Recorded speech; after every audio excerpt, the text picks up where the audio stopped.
Around the world, farmers are raising the banner of revolt.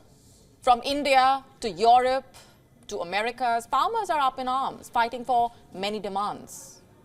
What are they fighting for? Who are they fighting against? And what really do they want? Let's understand. And we are starting off with India.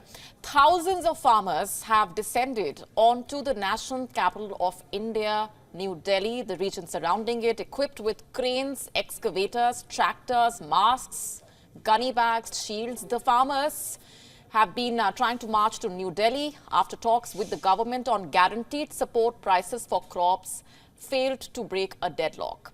And what exactly have they been demanding? The farmers are demanding legal guarantees of a minimum support price or MSP for their crops.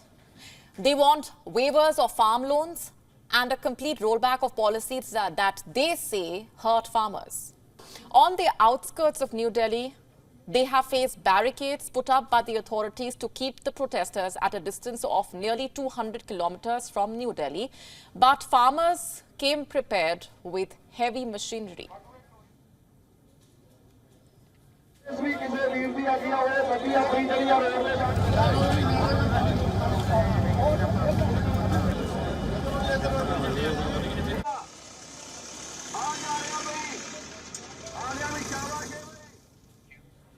On Wednesday, the police resorted to firing tear gas on them. The scenes showed some wearing gas masks to counter the tear gas that the police have used in the past.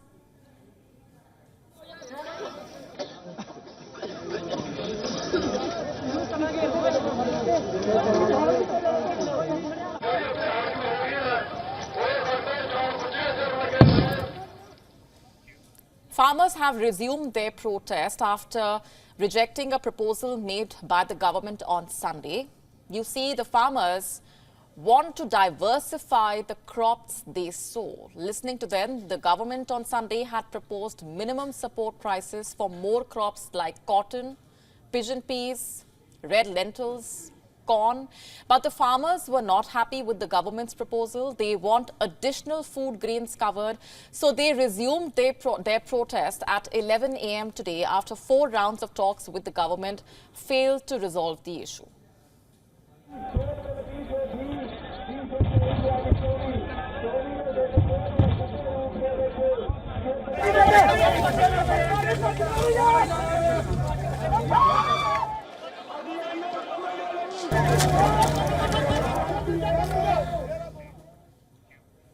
As things got out of hand at the protest site, the Indian government appealed to the farmers to discuss their demands through dialogue. हम यही appeal करेंगे कि 5वीं दौर के बैठक के लिए I would appeal to the farmers that we should move forward for the 5th round of talks. They should be sensitive on this issue and express their demands, keeping in mind the current situation and its long-term impact. The government wants to move forward to find a solution through discussion. Let's break it down for you at this point. What is the minimum support price or MSP? And why is it such a contentious issue? You see, the MSP is a guaranteed price for crops from the government. It is a form of market intervention by the government. It ensures agricultural producers against any sharp fall in farm prices. It safeguards the farmer's income and encourages agricultural production. So then why is it challenging to legalize it? There are many reasons. First and foremost, procuring crops at the MSP requires substantial financial resources, and sustaining such an operation may strain the government finances.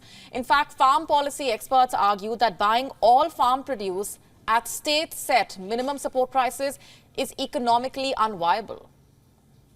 So for how long can the farmers sustain the protests? Farmers earlier seemed to be in no hurry to head back, having time on their side. In fact, the new season wheat crop, just so you all know, will be ready for harvest only a month from now. Further, since 2021, farmers have become adept at reinforcing as well as maintaining protest tent camps along highways while still bringing their crops to harvest. So what can the government offer? First of all, to placate the agitating farmers, the government might agree to provide them with a bonus over and above the minimum support price for 2024. It has fixed this year's minimum support price for wheat at $27.41 per 100 kg. That's 2,275 rupees, which is already 7% higher than in 2023. For now, the farmers have rejected the government's meeting proposal. This after one of the protesters died amid the violent clashes at the protest site. The cause of the death is yet to be ascertained. Though the government are inviting us for dialogue, one of our farmers got killed, either due to their bullet or shelling. We will confirm the cause of death later. If one of us has been killed today, I don't think conducting a meeting in such an environment would be appropriate. We will decide later on marching towards Delhi, but our priority is the farmer who has been killed. The truth is, the distress among the farmers is real. Low earnings combined with high indebtedness means that the farmers are caught in a vicious cycle, and this is why they protest. And the march also comes months ahead of the election. The strife between the government and the farm unions has come to a head 3 years after the farmers first protested. The issues this time are somewhat different from those in 2021 to 22. Whereas earlier the issue was the repeal of 3 farm laws, now the key issue is the farmers' income via a legally guaranteed MSP for all crops. Farmers have basically widened the ambit of their protest by including rural employment, among others. We don't know how this protest proceeds, what happens, where it ends. What we do know that if it lingers on, it will have an impact. But it's not just India. Farmers around the world, like I said, are angry. From Spain to Hungary, from Greece to France, there has been an unprecedented surge in the farmers' uprising around the world. In Greece, farmers descended on the capital, parking tractors in front of the Greek parliament. This is their biggest protest yet over rising costs.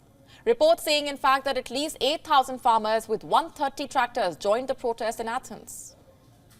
Their grievances are similar to the farmers in France, Belgium, the Netherlands, Poland, Italy.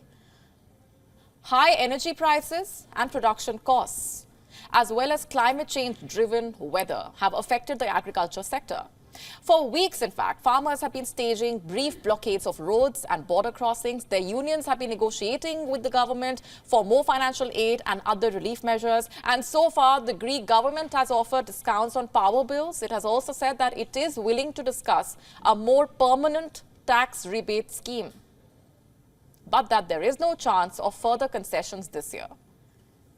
The farmers basically say it is not enough, and they have vowed to push for more and are expected to decide on their next moves. For now, they have left the Greek capital after a night of protest. In Spain, hundreds of farmers drove their tractors towards the Madrid city center, demanding protection and better prices for their products. Farmers say rules to protect the environment make them less competitive as compared to other regions. On to Hungary now. Farmers there are protesting against constraints imposed on them by the European Union measures to tackle climate change. Not only that, they are protesting the suspension of import duties on Ukrainian exports for another year until June 2025. You see, the inflow of Ukrainian goods into bordering countries has been a point of contention for Eastern Europe's farmers. Import duties were originally suspended in 2022 to support Ukraine's economy amid the war.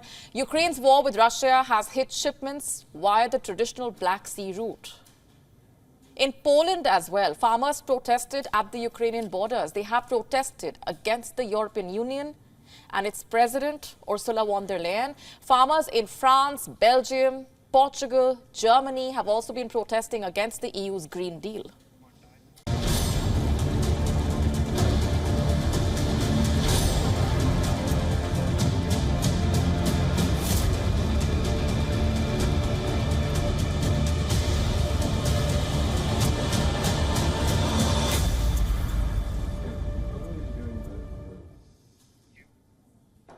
Elon Musk's SpaceX has struck a contract with the Pentagon, a classified one at that.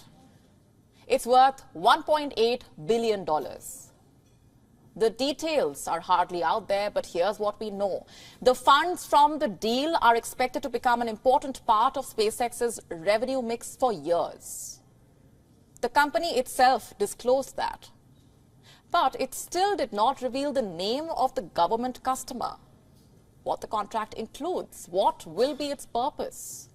For all we know, it could be to spy on people. Along with signing this top-secret contract, SpaceX has also expanded a secretive company satellite program called Starshield. The agreements are shrouded in secrecy.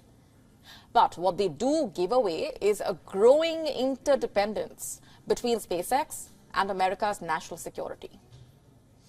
Take the Starshield unit. Last August, it won a $70 million award from the military. And in return, it was supposed to support 54 mission partners across the US Army, Navy, Air Force, and Coast Guard. Now the deal has been further extended. Very little is known about it. The Starshield unit is tailored for government clients. It counts a former Air Force general among its leaders, in fact. On a webpage which SpaceX made public in the year 2022, it described Starshield as a satellite-providing unit. These satellites can handle secure communications, capture data about planet Earth, and carry sensors or other observation instruments for the government while in orbit. But that's pretty much all the company has actually disclosed. The program operates far from the public eye. Last May, the company's president, Gwynne Shotwell, said, and I'm quoting, "When I'm never sure what I can say in a public forum, I tend to zip it. But I can say that there is very good collaboration between the intelligence community and SpaceX." You see, SpaceX has actively hushed up the details, but it's abundantly clear the company has grown from a for-hire rocket launcher to a major national security contractor. Even its hiring process has evolved. The Starshield unit's online job postings have sought people with top secret clearances. They have also called for professionals who have worked with the Defense Department and the intelligence community. In fact, one advertised position required the applicants to represent Starshield to Pentagon combatant commands. These divisions oversee military operations around the world or specific functions such as transportation and cybersecurity. You see, the company is working so closely with America's national security establishments that it is hiring employees keeping those communications in mind. The Pentagon has been doing business with SpaceX for far too long and far too often. It has been happening ever since the company was a startup, in fact. You got that right. Shortly after Musk founded the company in the year 2002, it won a major launch contract, again with an undisclosed US intelligence customer. Neither the agency nor the specific type of satellite was identified. Last year in June, the Pentagon bought SpaceX's Starlink broadband service. It signed agreements to pay for Ukrainian internet links during the war. The terms of this contract were not disclosed either. The Pentagon's overwhelming interest in SpaceX has only given Musk's company more power. Should a private firm run by an erratic billionaire like Elon Musk enjoy such monopoly is the question, especially when it comes to national security. Musk has already played God in the Ukraine war. Ukrainian drones have relied on Starlink to drop bombs on Russian front lines. But in 2022, when Ukraine planned a sneak attack on a Russian naval fleet off the Crimean coast, Musk allegedly ordered his engineers to turn off Starlink's satellite communications network. The claims came via the billionaire CEO's own biography. And later, Musk took to the platform Twitter to clarify that he did not give any such commands. It's not certain if the allegations are true, but can we ignore how Musk has threatened to withdraw Starlink communications multiple times? The truth is, Musk did have the power to stop those attacks. It's his satellites. He knows how to control them. He gives commands to his employees. And it was a decision concerning Ukraine's national level security. While Musk has no legitimate authority over these matters, he is still capable of hitting the switches. The question still is, should he be enjoying such power? And why is the US government actively feeding into it?